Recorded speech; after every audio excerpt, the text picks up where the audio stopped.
Good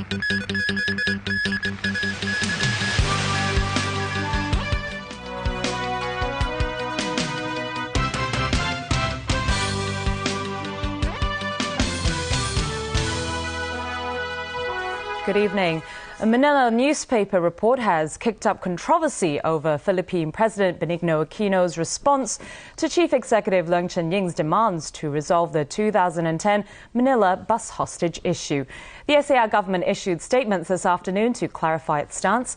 The two sides can put the incident behind them when Aquino acts on those demands. China's Premier Li Keqiang has since also urged the Philippines to resolve the issue while attending another economic forum, the ASEAN meeting in Brunei. Local media today queried the saying, which led to much confusion as to whether the Philippine government believed the SAR had agreed the case had been put behind them.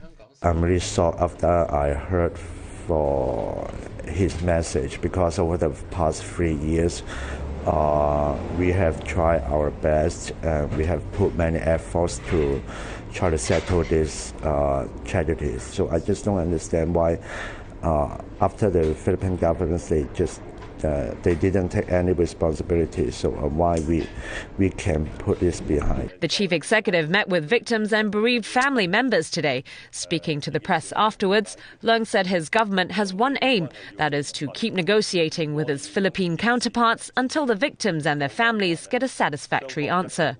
Present at the meeting, Che Chi-kin said he felt that this is the first time in 3 years the government is really doing anything, even though nothing has been promised. But he hoped that it can take a stronger stance on the issue. Meanwhile, Manila Mayor Joseph Estrada, who's also a former president of the Philippines, said although he was not mayor during the 2010 tragedy, he wants to apologize to Hong Kong on behalf of his city. Estrada will be passing through Hong Kong on the way to Beijing next month. He said he will try to fight for Hong Kong's lifting of a black travel warning against his country. The Education Bureau and kindergarten principals in North District and Tai Po have come up with 6 measures to improve on admission procedures. This follows a scramble for kindergarten admission forms in the 2 districts, as local children and those born here to mainland parents compete for school places in the 2 districts. Vicky Kong has the story. A consensus between the government and operators of kindergartens in North District and Tai Po. Secretary for Education Eddie Ng says the authorities will centralize the registration of new pupils in the 2 districts near the border with the mainland. The goal is to prevent each child from taking up more than one school place to prevent any man-made shortage of kindergarten places in the next academic year. Under the One Child, One Offer scheme, schools will inform parents of application results in early December. Parents are required to pick their most preferred offer and register their choice at the school between December 11th and 13th. The Education Bureau will then collect data from all kindergartens and issue a registration letter with the confirmed offer to the child in February next year. Kindergartens also agreed to offer online applications, abolish application quotas, increase school places, and give preference in admission to applicants who live near the school. The Education Bureau said it will also consider setting up hotlines to give parents a simpler channel to find out the latest information on school places. Vicky Kong, TVB News. Turning overseas now, and the Organisation for the Prohibition of Chemical Weapons has won this year's Nobel Peace Prize. In awarding the prize, the Norwegian Nobel Committee said it wanted to honour the organisation for its efforts to get rid of chemical weapons around the world. The Norwegian Nobel Committee has decided that the Nobel Peace Prize for 2013 is to be awarded to the Organization for the Prohibition of Chemical Weapons, OPCW, for its extensive work for eliminating chemical weapons. The teenage Pakistani activist Malala Yousafzai had been the sentimental favourite for the Peace Prize. But in the end, the Nobel Committee decided to recognise a group which has worked tirelessly over the years to stop the production, the spread and the use of chemical weapons. Chemical weapons have dominated the global agenda in recent months, especially after hundreds were killed in a poison gas attack in Syria. The Nobel Committee said this served as a grim reminder that the world needs to increase its efforts to ban and eliminate them. Recent events in Syria, where chemical weapons have again been put to use, have underlined the need to enhance the efforts to do away with such weapons. Based in The Hague in the Netherlands, the OPCW was formed in 1997 to enforce the Chemical Weapons Convention. The convention is the first international treaty to outlaw an entire class of weapons. The organisation has 189 member states, and today's award comes just days before Syria officially joins. By giving the award to the largely faceless international organisation, the Nobel Committee found a way to highlight the Syrian conflict without siding with any group involved in the fighting. It also comes as chemical weapons inspectors begin a highly risky United Nations disarmament mission in Syria to verify and destroy the country's stock of poison gas and nerve agents amid a raging civil war. There is some optimism that the United States can avoid a devastating debt default before next Thursday's deadline. A plan presented by the Republicans would extend the government's ability to borrow money for 6 weeks if President Barack Obama agrees to fresh negotiations on spending cuts. Alan Buckner reports. If the government's debt ceiling isn't raised by October 17th, Washington won't have enough money to pay its debt. Talks between the White House and Republican lawmakers stretched into the night with no resolution, but there was fresh hope.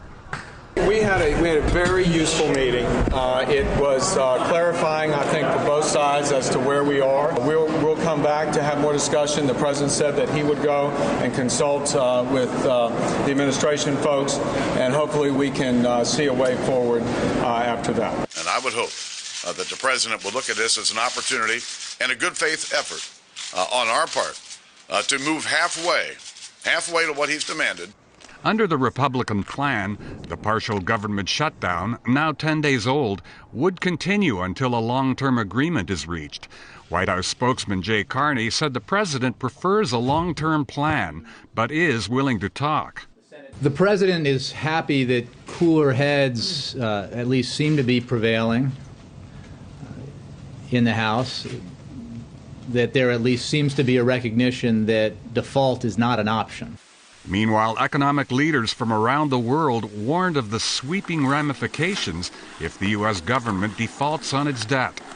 Failure to raise the debt ceiling would cause serious damage to the U.S. economy, but also to the global economy as a result of the spillover effect.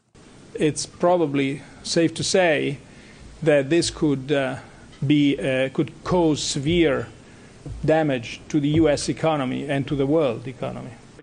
Alan Buckner, TVB News. While Malala Yousafzai may not have won the Nobel Peace Prize, the European Union did honour her with its annual Human Rights Award. People in her hometown in Pakistan said they were proud of her and the way she has sought to ensure girls receive an education. The Sakharov Prize for Freedom of Thought has been awarded each year since 1988. Previous winners have included former South African President Nelson Mandela and Myanmar opposition leader Aung San Suu Kyi. In the United States, Malala has been busy promoting her new book, giving TV interviews and promoting education for girls. Last year, Malala survived a Taliban assassination attempt because of her outspoken support for girls' education. And it was back to work for Libyan Prime Minister Ali Zaidan after his kidnapping yesterday ended with his release. Zaidan was mobbed by admirers as he arrived at his office building. The gunmen who snatched him from the hotel where he lives were believed to be militiamen. Reports from Tripoli now suggest he was freed when members of another militia stormed the site where he was being held. Zaidan thanked those who helped free him, but he provided no details and wouldn't say who was behind the abduction. The brazen snatch underscores the lawlessness gripping Libya 2 years after the ouster and killing of dictator Muammar Gaddafi.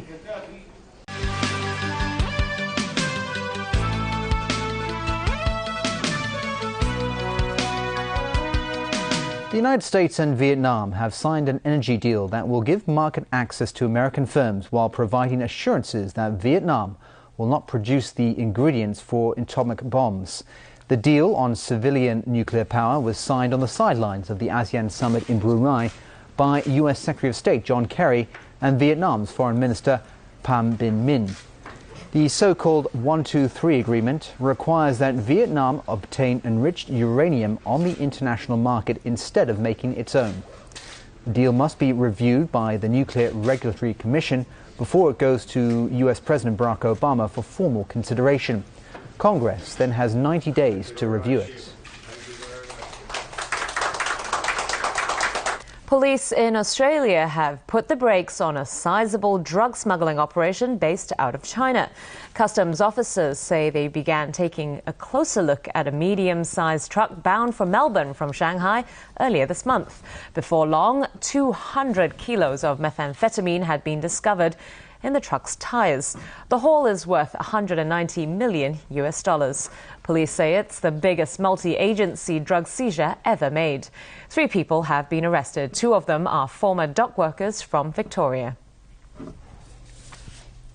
And back locally, 2 people in Hong Kong have tested positive for cholera.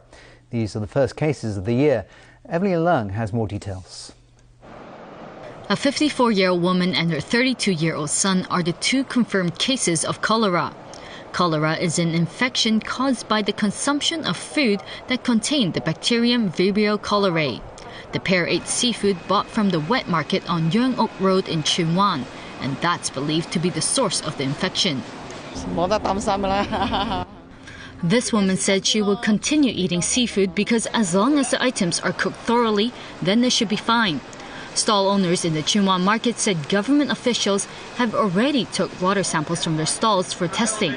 But that's not all authorities are doing to prevent an outbreak.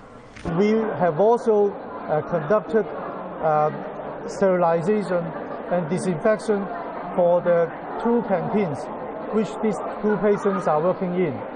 And the workers in these 2 canteens will also be tested. The health chief said cholera is quite common in Hong Kong and there are always a couple of cases each year. To prevent a massive outbreak, he said it is important to find the source of the infection as quickly as possible. The Center for Health Protection called on the public to maintain good personal hygiene and wash and cook food thoroughly to prevent cholera and foodborne infections. Evelyn Leung, TVB News. Police had to deal with 2 armed robberies in Tsim Sha Tsui today. In one case, robbers stole more than $10 million worth of jewels. In another incident, officers managed to stop an attempt on a mobile phone shop. Karina Nwandi reports. The incident happened at around 11:30 a.m.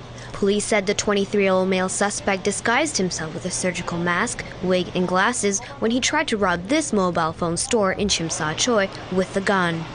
Inside the store, shopkeepers controlled the situation until the cops arrived.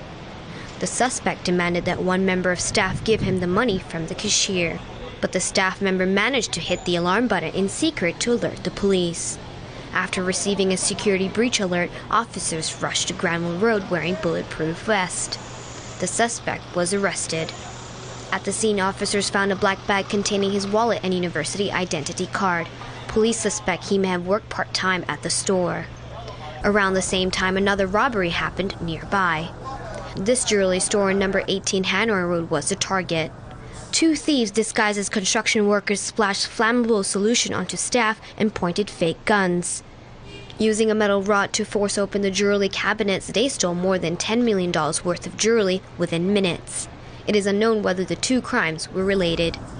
Kirti Nandwani, TVB News. Hong Kong's last racing pigeon shop was among the casualties of the Kwun Tong redevelopment project. The shop will relocate to Mong Kok, but the owner will no longer be allowed to sell the special pigeons. And concern groups are now calling on the government to save the traditional business. Rani Samtani reports. Shopkeepers and concern groups were joined by lawmaker Leung Kwok Kung as they chanted outside the central government offices in a bid to save Hong Kong's last racing pigeon shop. The shop, along with others, were forced to leave Yan Shin Lane last month to make way for the Kwun Tong redevelopment project. The shop owner, Leung Kam Hung, said he is willing to move his shop, provided that he is able to show and sell his pigeons. The Food and Environmental Hygiene Department refused to give Leung a new license to sell his pigeons on Bird Street in Mong Kok because it classifies the pigeons as poultry for consumption. Leung would only be allowed to show pictures of his birds and be licensed to sell bird cages and bird food. The group is now calling on the government to grant Leung a license to display and sell his pigeons and to preserve this traditional business. This one is very long history. You know, the history is about 2,000 or 3,000 years. In the ocean time, they use the pigeon to develop the message. Pigeon racing is the sport of releasing these specially trained birds, which then return to their homes over a carefully measured distance. These pigeons can sell for thousands of dollars. Rani Samtani, TVB News. And that's the news for tonight. Thanks for watching. Good night.